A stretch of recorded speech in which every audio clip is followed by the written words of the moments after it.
There are moments in life when your tears carry more prayers than your lips ever could. When the world turns away and your silence becomes your loudest cry, something divine stirs in the heavens. God sees what others ignore. He hears what others choose to overlook. And sometimes he sends angels, not to change your situation immediately, but to witness the strength in your eyes, the pain you've hidden behind your smile, and the battles you've fought without a word. Today's story is not just a message. It's a calling, a revelation, a whisper from heaven itself about your eyes, your soul, and the destiny that's about to unfold. The wind howled across the lonely countryside of a small village tucked away in the folds of the mountains. In a modest clay house, barely lit by the flickering flame of an oil lamp, sat a girl named Zara. Her name meant radiance, but life had tried to steal that glow from her, piece by piece. At just 24, Zara had known more grief than most. Her father, once a respected farmer, was paralyzed after an accident. Her mother worked herself to bone, cleaning homes, while Zara took care of her siblings and blind father. Every day she walked miles to sell homemade scarves and herbs just to bring home a little rice. Still, she never complained. What no one knew was that Zara had been slowly losing sight in one of her eyes. It started as a blur in the evenings and headaches, then complete darkness on the left side. She feared the truth, feared that her right eye would soon follow. But she kept her pain locked behind calm expressions and soft reassurances. People in the village would say, "She's too quiet, too soft." But what they didn't know was that quiet people often carry the heaviest burdens. Her eye was not just failing. It was carrying her entire story, her silent pain, her unanswered questions to the heavens. And heaven was listening. In the unseen realm beyond stars and galaxies, in the dwelling of the divine, 3 angels stood near the throne of light. Each one carried a scroll. Each scroll had her name, Zara, etched in gold. But this time, the scrolls weren't about her sins or deeds. They were about her eyes. The first angel spoke. Her left eye is dimmed, but not from disease alone. It dimmed from crying into pillows where no one could hear her, from watching her father suffer and saying nothing, from reading sacred verses while holding back tears. The second angel added, "Her right eye still holds hope. It still searches the skies each dawn, praying for something, anything, to change. That eye looks at the poor and gives, even when she has none. That eye sees injustice and lowers itself in humility. It deserves light, not darkness." The third angel, with tears in his own eyes, whispered, "God, shall we intervene?" And God, majestic and most merciful, replied in a voice that shook eternity, "Soon her eyes will be." The angels looked at one another, puzzled. Will be what? They wondered. But they knew God's timing was never late. They descended, not to touch her eyes yet, but to surround her, to protect her, to carry her whispers back to the heavens. Back on earth, Zara woke up from a strange dream that night. She had seen a glowing field, and 3 figures in white robes standing at the edge, weeping as they looked at her.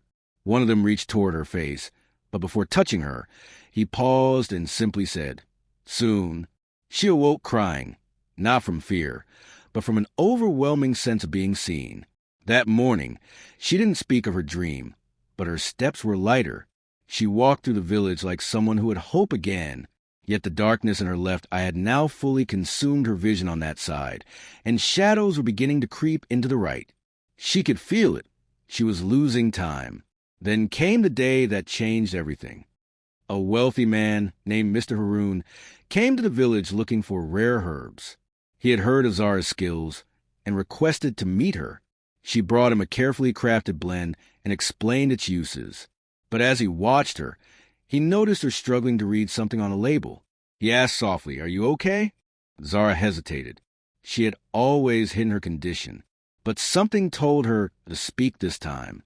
"I'm losing my sight," she said quietly, "but I'm at peace with it. I've seen enough in life to understand that vision is not only through the eyes." Mr. Haroon paused, deeply moved. "You remind me of my daughter. She passed 2 years ago. She too had eyes filled with strength hidden behind silence. I couldn't save her, but maybe I can help you." Zara smiled politely, not expecting anything. But 2 weeks later, A letter came to her home. Mr. Haroon had arranged for Zara to be taken to the city for evaluation at the Best Eye Institute. Costs covered. Transportation arranged. No conditions. Zara broke down. For the first time in years, she cried not from pain, but from gratitude.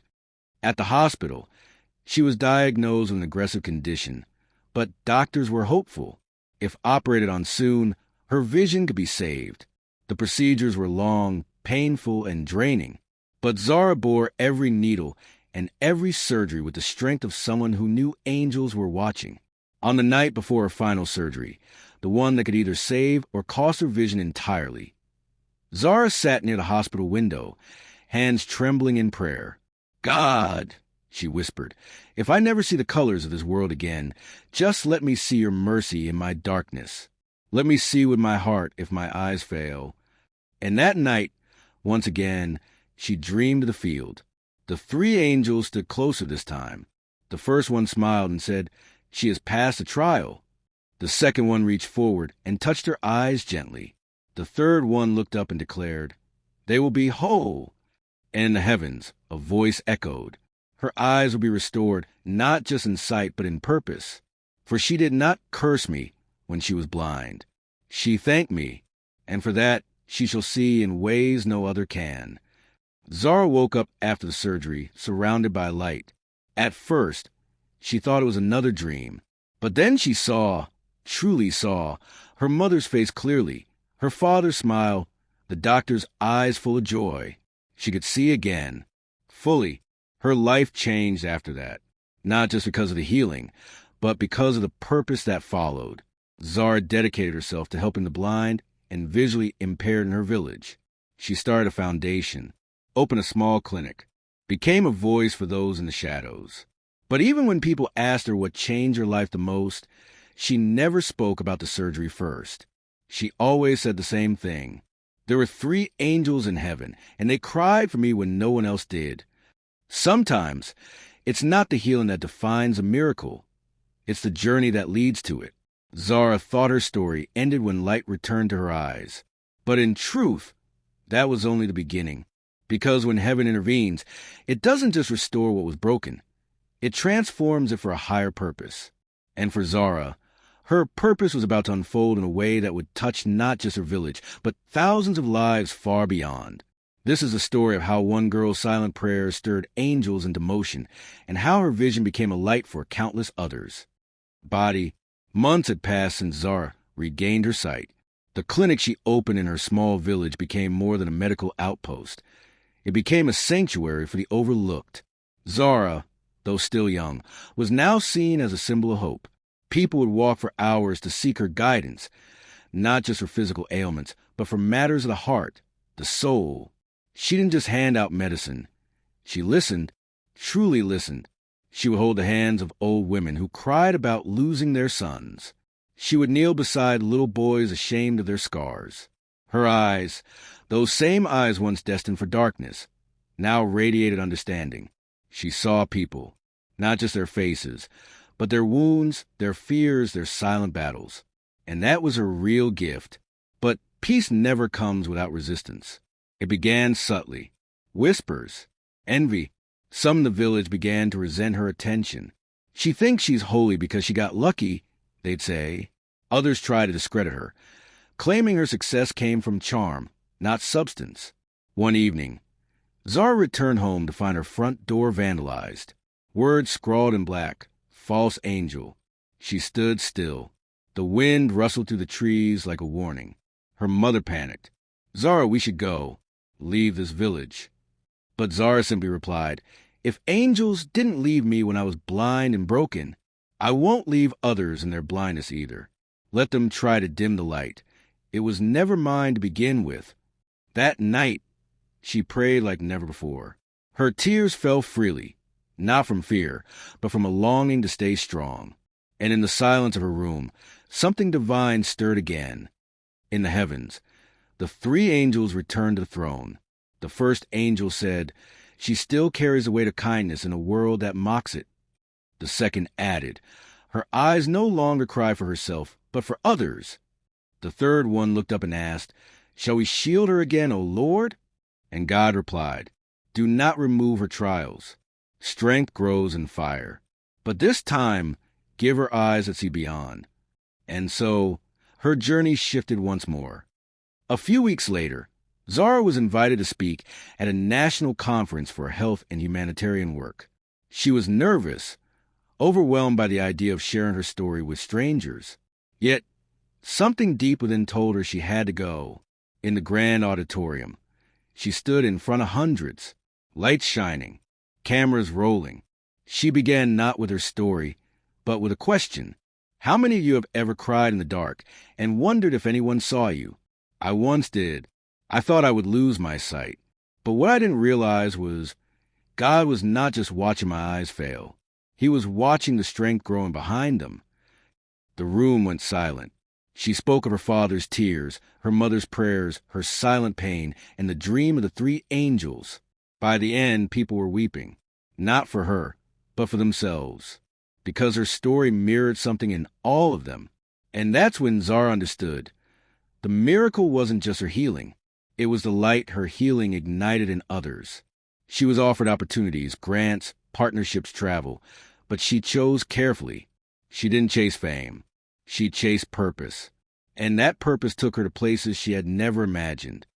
In the slums of another city, Zara started an outreach program, teaching children born blind how to read through touch and sound.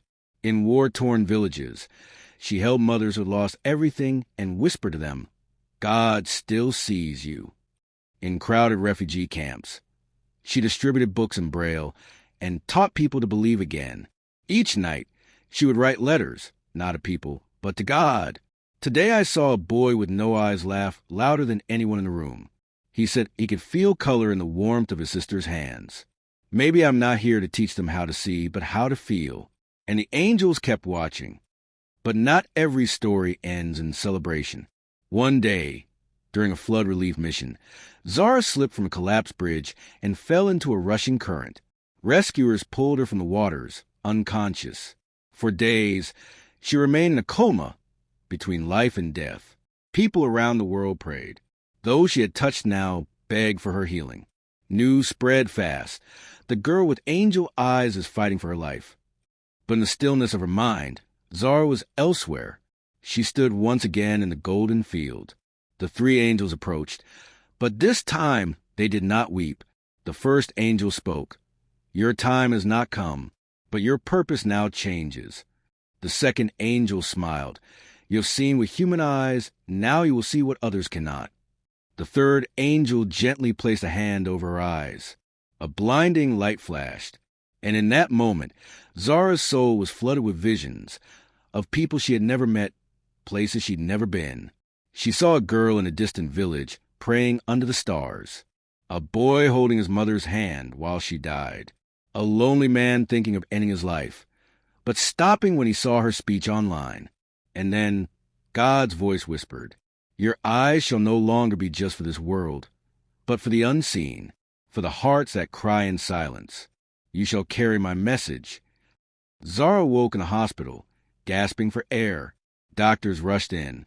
She was alive, but something had changed. Her eyes now carried something beyond human, a presence, a peace, a depth that made people pause when they met her gaze. When asked what she saw while unconscious, she only smiled and said, I saw what God wanted me to. From that day, Zara's life became more than service. It became prophecy. She no longer needed visions. People were drawn to her naturally. She would speak to strangers and tell them things they had never shared out loud. She knew things without being told, because her eyes had truly been touched by the divine. Years later, Zara's name became a legend in villages and cities across continents, not because she healed people's eyes, but because she opened their hearts. They said she could see into your soul with one glance, that her words carried the weight of angels, that her presence alone could quiet storms and broken minds. But Zara never took credit. When asked how she became who she was, she always said, There were 3 angels in heaven, and they wept for me when no one else did. I thought I lost my sight, but I gained vision, and with it, I saw the world through God's eyes. So if you're reading this, listening to this, or watching this, wondering if your pain is invisible, know this: heaven sees you, even if your eyes are tired, even if your soul is heavy, even if no one asks how you're really doing. Your tears have not gone unnoticed, because maybe, just maybe, right now, 3 angels are looking down, talking about your eyes. And God is whispering, soon your eyes will be